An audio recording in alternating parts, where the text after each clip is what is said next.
今天我们来个拆箱视频，嘿嘿，当当当当，就是这两只啊，你看看我刚拆下来的。然后你看，正常的航空箱有个小碗，这是一个凉碗，一个水碗。正常的你们应该是也会有托运，啊，来看，我们从第一只开始啊。很多人可能不会认识这个品种，这个是啥呢？金加白，它是一只矮脚，还有高脚，还有长毛的。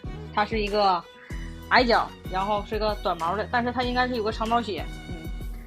除了品相不怎么好，其余都可以。胖嘟嘟的啊，重养没有毛病啊，这个毛，嘿嘿嘿嘿，你看家吃的嘚嘚肥。然后我看看这只是公的还是母的，这只是个小弟弟，长得非常甜，非常好看啊。但是这样式的，如果开点好的正的情况下啊，一般都得在5000以上，拿破仑的会更贵。然后看看这只啊，这只呢，这只就是客户送我，卖家送我的，买一只送一只。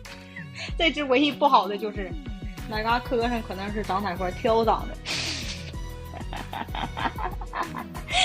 你看这小玩意儿啊，但其实也没有毛病啊。你看看吃的也是嘚嘚肥，在人家不管是好看还是坏看，人家在吃罐头、吃猫粮啥的，看吃。你看这小玩意儿它也不害怕，从桌就跳上去了。然后看看啊，看看这只是小妹妹。今天拆箱就这两个啊，买一赠一。